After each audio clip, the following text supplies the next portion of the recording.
Hi, and welcome. You're listening to the X22 Report. My name is Dave, and this is episode 1114, and today's date is October 30th, 2016, and the title of the episode is The Current Economic Collapse News Brief. Let's get right into the economic collapse news. Now, as we continually look at this economy, we see that there are more and more individuals coming out telling us that this economy is not looking good. Now, we've been following the economy for a very long time, and we realize that this economy is deteriorating, it's contracting, and we've been looking at each sector. And what we're noticing right now is it's accelerating, and now the corporate media, some individuals are out there, financial pundits are out there saying, yeah, there might be a problem in the economy, but it's still strong. But there are those who are saying that, no, this economy is collapsing, breaking down. We have major problems. And what we're seeing right now is the economy is definitely not doing well. Each week, the CEO of Avondale Asset Management, Scott Krisloff, publishes some of his observations from commentary provided by public company executives during earning calls. And what we see right now, and what he sees, is that there are problems. There's some major problems. For visa payments, for example, on the negative side, the global economy is not improving. Geopolitical tensions are very high. If we look at food, fast food, McDonald's, they're looking at this saying that people just don't have the extra funds to go out and spend on food.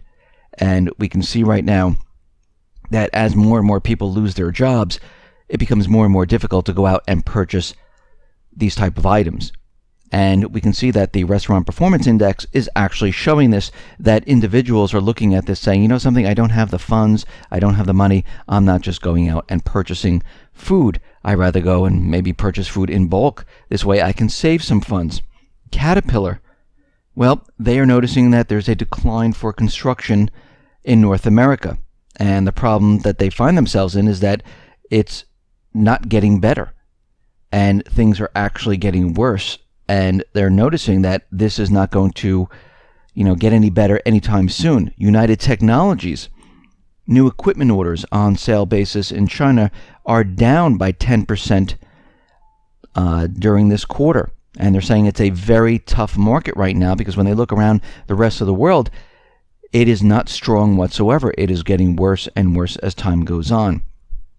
And we can see that the economy is not doing well. And banks are not doing well. Things are deteriorating very quickly. Deutsche Bank, they're trying to just keep it sustained right now, contained. I guess that's the word they use. They like to say contained. They're trying to keep it contained. And we see right now out in Italy, we're getting indicators that there's a huge financial crisis in full swing right now. Because we can see that there are individuals, senior insiders, that are saying there are problems with the banking system. Giuseppe Guzzetti gave a speech at a conference in honor of World Savings Day. This is an international event. And we can see right now when he was talking about the banks, Atlante 2, this is one of the two bad banks created to provide much needed support for Italy's crumbling banking sector. And they're saying that this bank is completely underfunded. And the fund was set up in the spring to help Monte dei Paschi. And we can see right now that that bank, the bank that they set up, is a complete disaster. And what we're seeing right now is that these banks at any moment could collapse. Deutsche Bank at any moment could collapse. And when we look at this, we can see that this entire the entire system is getting ready to implode. There's no way around looking at this type of situation. Yes, we can say they're going to prop it up with more easy money, but guess what? These are Band-Aid fixes. We've seen them do this before, back in 2008, where they said, okay, let's create the funds, let's prop these corporations, the financial institutions up, but guess what? It's a Band-Aid fix. They haven't really fixed the problem. And as we move forward, the problem is just going to get worse. And we can see with the geopolitical indicators that we're receiving, the problem is getting worse because everything is tied into one entire thing that the central banks are controlling. Because remember, we have the Middle East. This entire system is created around the petrodollar system. And as the petrodollar system collapses and as the United States loses control over the Middle East, this affects the entire system. Then we have the debt, which the central bankers have created. It's unsustainable. It's growing. There's not enough revenue coming in. More and more people are losing jobs. The interest rates need to be kept very, very low to keep everything stable right now. There are some places around the world like Europe and Japan where the interest rates had to go to negative to keep things steady. They're even talking about negative interest rates here in the United States because as things continually get worse, they need to adjust. And as they keep adjusting, there's no place else to go because once you're in negative territory, where else do you go? There is no other place because the next step is then a collapse. And we're seeing that out throughout Europe, throughout the Middle East. The United States government, central bankers, they are preparing for war. They want this war to cover up this collapse. And from all the indicators that I'm looking at, when I look at the indicators out in the Middle East, in Europe, what's going on in the South China Sea, we are seeing a huge military buildup. And these indicators are showing that there's a reason for this. They're preparing to provoke a war. And we see right now out in Kiev, the Ukrainian military, they have deployed tube and rocket artillery, which is banned by the Minsk Agreement, to the contact line of Donbass. And we can see there are more troops, paid mercenaries coming into this area. They are preparing for something huge in this area. We see on October 17th, there was a close flyby in Syria from U.S. Boeing E-3 early warning control system AWACS plane and a Russian Su-35 bomber. And of course, the United States came right out and said, "Ooh, Russia, they're highly aggressive. They flew very close." And then we come to find out that actually it was the United States that did this. And actually, the American Air Force called Russia to apologize for the incident. And what we see happening here is that as the U.S. Boeing E-3 airborne early warning control system plane was flying in this area, it dropped its altitude to provoke the Russian Su-35 fighter jet. And what we're seeing right now is that as this plane was flying over Deir ez-Zor in eastern Syria, the American aircraft went down almost 0.62 miles from its flight level and dangerously approached the Russian Su-35 jet. Now, Russia told the United States at what level the Su-35 was flying at, to make it clear, this is where we are, we know where you are, and then all of a sudden, the AWACS plane decided to drop in altitude. And we can see this was a provocation. They were using it as propaganda. The pilots most likely were instructed to do this. Out in Mosul in Iraq, we understand the battle is going on in that area, and we can see right now we're getting reports from Amnesty International that there was white phosphorus munitions that had been used in this area.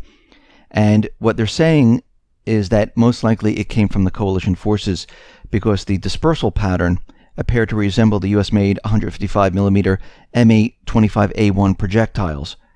And we can see right now from the explosion, they noticed how it was formed. It was wedges of white phosphorus over an area of about 250 meters, and they say this is consistent with the coalition ammunition. And we can see right now that the forces that use this is the US-led coalition, or the Iraqi security forces, or the Kurdish Peshmerga, because the United States supplies them with this type of ammunition. And we can see right now that they're using white phosphorus, which burns the skin. It's completely illegal to use on people, and actually they're breaking international law once again. We see right now that the moderate rebels, the Islamic State, al-Nusra, al-Qaeda, the terrorist groups, they are using poison gas, and they have fired it on the Syrian forces in Aleppo. And we can see right now, most of the time that we hear about poison gas or chemical weapons, it turns out to be the moderate rebels, the terrorist groups that the United States government central bankers support. And we're seeing this once again. We see the Russian embassy is continually being shelled in Damascus. And this happened on Friday.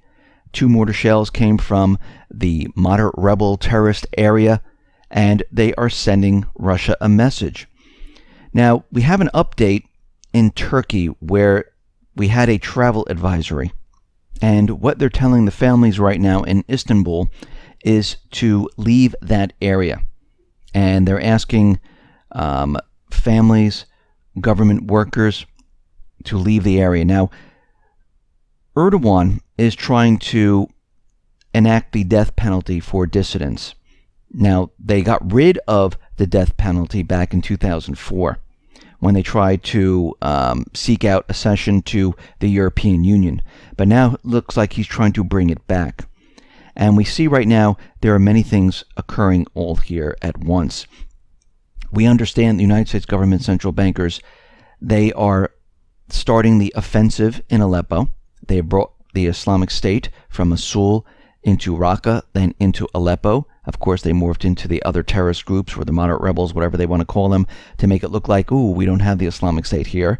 So the offensive is happening there, using poison gases, and they're shelling Russia right now. We have the propaganda that Russia was flying very close to a U.S. plane, which turned out to be the opposite of what happened. And we can see right now there's an additional warning out in Turkey where they're asking the families to leave this area immediately. Now, every time we hear something like this, this tells us something is in the works. It's not about a terrorist group hit. They're not looking to kidnap American people. They're looking to have an incredible event. Last time we saw the families told to leave in advance, it was a coup d'etat in Turkey which went bad. And now we are seeing the same thing happen. So this means there's going to be some type of an event in this area, or they're going to make a huge power play in Syria, and they want most of the families out of this area. And we can see that right now things are really heating up. We understand the elections are coming up. We understand the economy is deteriorating very quickly. And we can see right now that when the United States is about to lose Aleppo, the United States government central bankers are going to create a major event. And they have been trying for a very long time to get Syria. And it looks like the opposite is happening. They are losing. They don't have the ability to keep Syria and remove Assad. They don't have the ability then to go into Iran. And what this tells us, and from all the indicators that we've been looking at throughout this time and the future indicators that are coming up, we notice and we understand that everything is in place right now for the United States government central bankers to create this event. And they're just waiting for the right time. And we can see that, for instance, if the elections go wrong, because you know what they're planning right here. They're planning on having Clinton take office. That's their main goal. I mean, people can pretend, people can look the other way, but their goal is to have Clinton take office. I don't really care which candidate gets into office because it's not going to matter at this point. The shadow government, the central bankers, the elite, they really run what is going on here. They just want someone to obey what they want. And they need someone that they know that will obey. And if they don't get that person in here, it looks like we're going to see something dramatic happen. Now, we have this election coming up. It's in a couple of days, and they're prepared to blame Russia for creating a cyber attack on the election system, which will postpone the elections. We see there's a huge event occurring out in the Syria-Turkey area, because we know that the United States government central bankers, they're going to need some type of an event because they're backed into a corner and they have no way out of this. And if the popular vote right now is so out of whack with what they want to do, this is going to pose a huge problem. And I wouldn't be surprised if it's not going their way. We see the event on the day of the elections. They make an announcement. There's a cyber attack, a special report that will come up interrupting the elections. And we can see right now that they're ready to pull the plug on this entire thing. And it looks like, from everything that we've been looking at, that they are ready to go. And what does this mean? Well, they're prepared and ready to bring down the economy. If the popular vote is not going in the way they want, and Trump is leading by quite a bit, and they're not getting the candidate they want, because it's going to be very hard to explain how the Electoral College voted in Clinton when the majority of the people are saying no. This is going to be a huge problem for them. And this is why they're getting ready to have something occur to explain away why they needed to stop this for, they'll tell you, a week, 2 days, 3 days, maybe a month, or whatever it's going to be, but they'll say it's temporary. And we know what's going to happen. As they say it's temporary, it's going to be permanent, because days after that, weeks after that, we're going to see event after event after event, because they're going to be full throttle, full ahead to create these events to bring down the economy, get us into war, and this way they don't have to talk about the elections right now. They'll have a complete distraction. And this is why everyone needs to get prepared and ready for what is about to happen. Listen, everyone, thanks a lot for listening. Be well, be safe, and especially be prepared. Thanks a lot.